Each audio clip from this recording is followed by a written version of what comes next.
So I actually ended part one of this series, these videos, with stating that you should look at the Cancer Act. So in the Cancer Act, it actually states where the money can go federally and provincially that's given to the Ontario government towards where it can be spent. Look it up.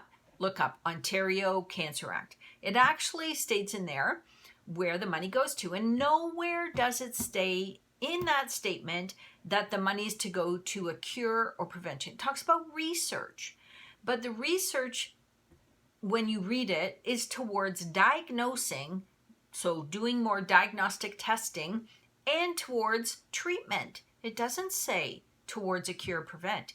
The only time, and this is a legal document, the only time it says cure and prevent is in the section where it says if someone comes up with a remedy, something natural that can cure or prevent cancer, the foundation can take it from that person, can dispose of it, dispense of it, do whatever they want with it.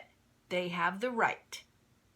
Now, if you don't think that's a social injustice, and if you think that that's not truth, it's a law in Ontario, okay, about the Cancer Act that then controls the money, that then controls what was then called Cancer Care Ontario, and because now our healthcare system is changing, and that controlled what could be done and what could be spent towards OHIP.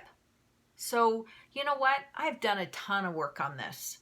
So, when people talk about conspiracy theory, I laugh because I go, you know what? Corruption in the healthcare system and pharmaceuticals has been happening for a very long time. Money, money, money, money, money. Okay, I alluded to 714X. So I have read, a patient brought me and asked me to read this book. So I have read 2 of his books. I've read where the court documents were that this man has come up with immunology 714X that has to be injected. Okay, now, do you know that McMaster University in Hamilton was actually given money to study this? And they brought him in, the man that made it, and he said, you have to inject it. The researchers at McMaster said, no, we're not going to inject it. Why? Why would they go against how he said it had to be used? You think about it.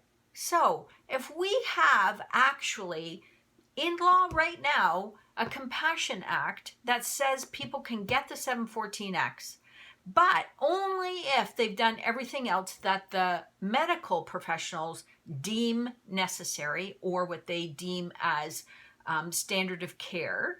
So that's the only way a person can get 714X.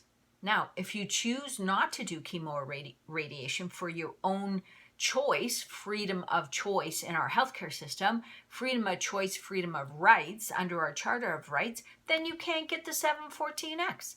And literally you can't in Canada. They cannot, the company cannot ship it to anybody in Canada unless you have written permission from a doctor, a medical doctor. Now, how many medical doctors are going to allow you to have 714X? And the standard, again, is only if you've done the standard of care. So, like, do you see why people think maybe something else is going on? Seriously, okay? And you know what? I was at a conference one, and I heard a doctor talking. So this doctor moved his practice